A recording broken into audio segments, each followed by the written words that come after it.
los 15 minutos en los cuales llevé adelante un resumen con los puntos estructurales de la clase de miércoles y jueves, como que no alcanzaron.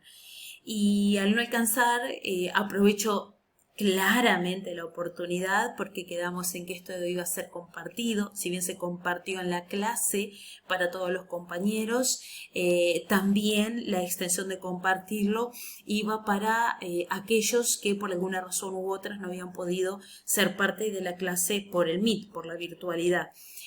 Voy a hacer esa lectura, como la hice en la clase, del trabajo que realizó Sofía y seguramente luego haya algunos agregados más, algunos contemplados en clase y otros que agrego para que este no sea solo un video para aquellos que no se perdieron la oportunidad de estar en la clase, sino para todo el grupo en sí, para los 24 alumnos que tengo ahí. Y Sofía, que me compartió su resumen, su trabajo, que por razones de garganta y de voz no podía llevarlo adelante, lo comparto yo por ella.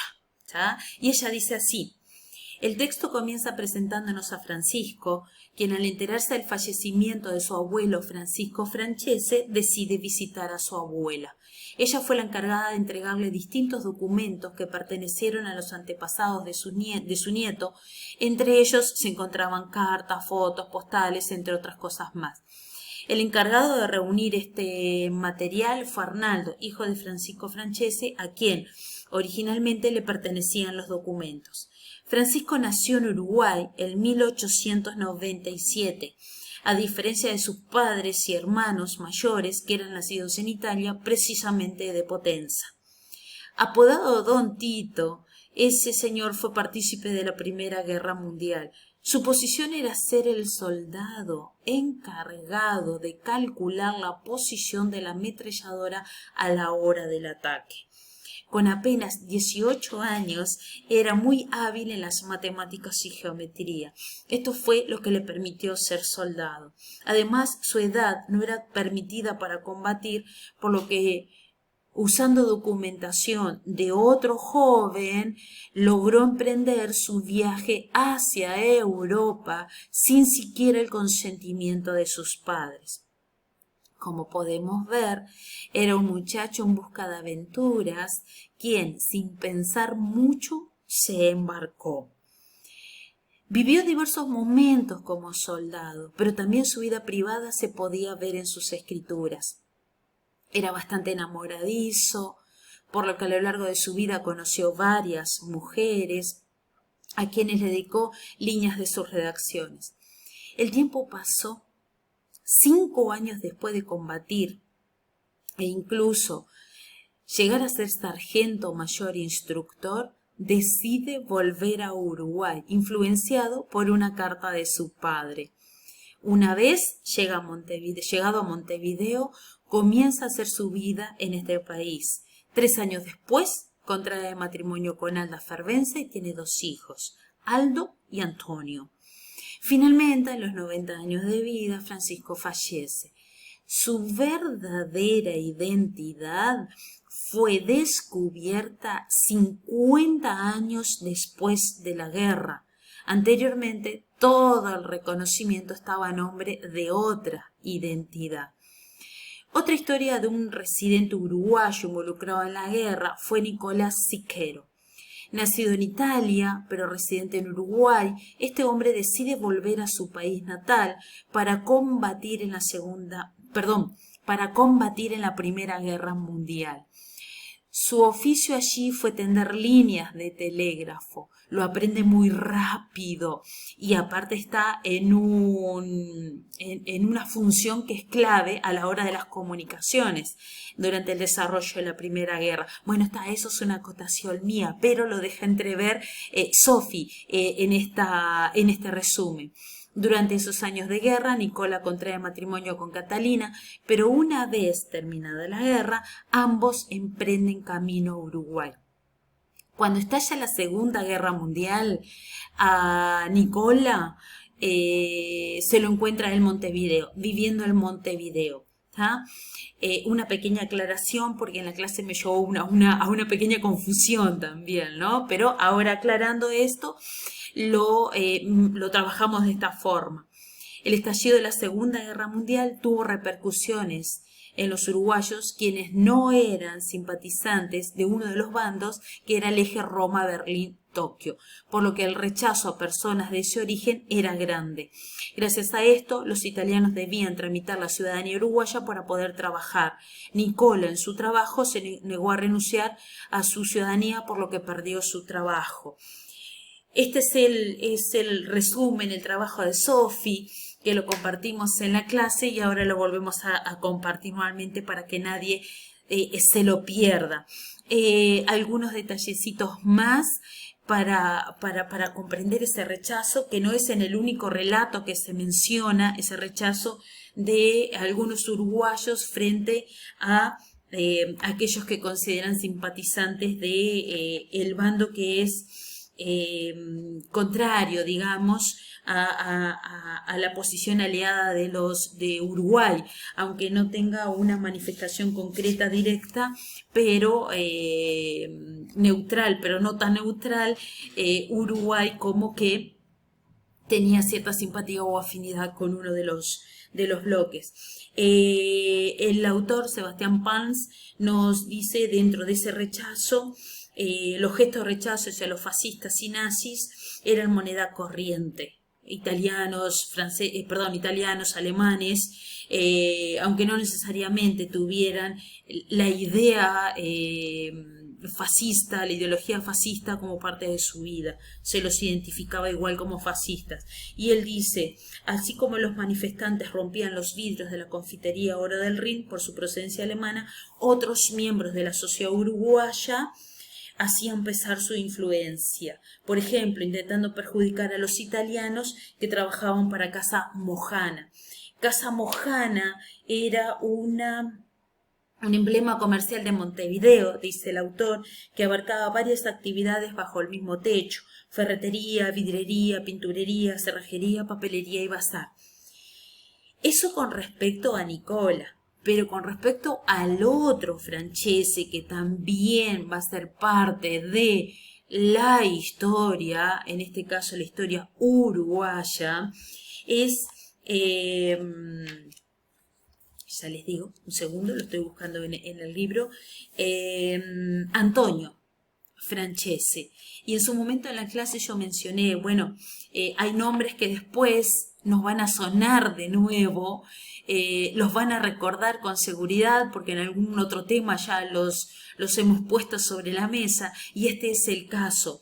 Y les leo tal cual, porque no es muy largo, lo que escribe Sebastián Pans acerca de ese acontecimiento en el cual el hermano menor del combatiente de la Primera Guerra, de Francisco, combatiente de la Primera Guerra Mundial, va a tener protagonismo también en la historia uruguaya. Y él relata de la siguiente forma. Después veremos cómo hacemos el seguimiento de estos acontecimientos cuando llegue el momento. El 7 de febrero de 1973, a la 1:35 de la madrugada, el presidente Juan María Bordaberry designó al general Francese como nuevo ministro de Defensa. Recuerden que era el hermano menor, ¿tá? Era una figura muy respetada por sus colegas. El historiador Lincoln Maistegui lo definió como un militar de pura cepa, pero sobre todas las cosas un demócrata convencido. No estaba dispuesto a admitir que las Fuerzas Armadas sustituyeran al poder político, reseñó el profesor Maistegui. Ni bien se enteraron, los mandos militares, que ya tenían planes golpistas, movieron sus fichas para evitar el nombramiento. Varios oficiales del ejército fueron a hablar con Francese a intentar convencerlo de que no acepte el cargo. Pero él los enfrentó con dureza. «Zapatero a tus zapatos», les contestó, y los echó de su casa. La firmeza de Francese abrió espacio a una encrucijada en la que estaba en juego nada menos que la democracia. Si los militares acataban como superior a un ministro militar, como era su obligación, cedían mucho terreno en sus ambiciones. En cambio, si desobedecían, adoptaban una postura radicalmente golpista. Eligieron la segunda opción. El 8 de febrero, a las 20 horas, ocuparon las instalaciones de Canal 5 para dar a conocer públicamente su posición y criticaron con dureza a Francese. El ministro designado concurrió con la mayor velocidad que pudo al Batallón 13, una unidad de élite en busca de defender su autoridad. Pero cuando arribó, ya estaban allí varios militares para evitarlo. Frustrado, Francese concurrió a la Casa de Gobierno y presentó su renuncia.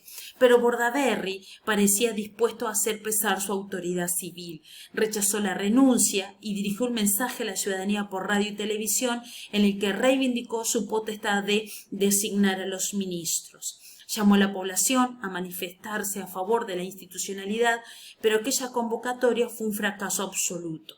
Apenas algunos cientos de personas se instalaron frente al Palacio Esteves en la Plaza Independencia, entre paréntesis, para ubicarnos casi pegadito, muy cerquita de la torre ejecutiva frente a Plaza Independencia. Algún día lo vamos a visitar. El final de la historia es conocido. Tras el pacto de Boy-Solanza, el ascenso de militares no tuvo límites. Uruguay estaba en la puerta de un nuevo golpe de Estado. Así que tenemos dos franceses, uno siendo protagonista de una u otra forma de la Primera Guerra Mundial en el campo de batalla, y el otro francés siendo protagonista en esa parte de la historia uruguaya tan particular como lo es el golpe de Estado de 1973, la caída de la institución democrática en sí misma. Unas cosas que trabajando todos los capítulos o teniendo todos los capítulos en mente, resultó muy interesante, fue la juventud, muy jovencitos, muy chiquitos, si lo vemos desde ahora, ¿no? Aquella ansiedad de defender la patria de sus papás, ese nacionalismo, ese patriotismo, ese espíritu de aventura, ¿ya? Y bueno, a través de los documentos, cartas, fotos de los familiares es como nosotros llegamos a estas historias recopiladas por el autor, obviamente. Son cosas muy interesantes, nos pueden ayudar a crear más imágenes, a abrir un poco más la cabeza y sacar aquello de la Primera Guerra Mundial, muy cronológica, muy por etapas, y vivirla un poco más, crear imágenes con más significado, como si estuviésemos en el lugar, y eso es una de las cosas interesantes que tiene la historia, justamente, revivir y hacer pensar sobre lo que sucedió mucho más allá de lo que me diga un libro, ya que la capacidad creativa, reflexiva, crítica que cada uno de nosotros tenemos, con una muy buena argumentación de fondo, perfectamente la podemos llevar adelante, encararla, perfeccionarla, ¿tá? Y llegar también a más cosas que ayuden a comprender este tipo de acontecimientos. No sé si se han dado cuenta, le estoy proponiendo la idea de investigar, ¿no? Bueno, los dejo por aquí y que pueda resultar útil. Voy a ver si con las participaciones de Kiara y Rachel puedo también tener como una especie de resumen para que quede compartido y todos los podamos aprovechar, porque fueron presentaciones realmente excelentes. Agradecido a todos, las tres chicas, agradecida a mí, Lauer, por presentar uno. Bueno, esto es el resto, vean, me llevó otros 15 minutos más, pero ahora ya está. Estamos listos. Cuando aparezcan los otros trabajos, de ser así, los compartimos también. Y llevará otros 15 minutos más, seguramente. Pero bueno, está ahí, al alcance de todos, para que nadie se pierda nada. Bueno, beso grande, abrazo grande, como les escribo siempre, y nos vemos.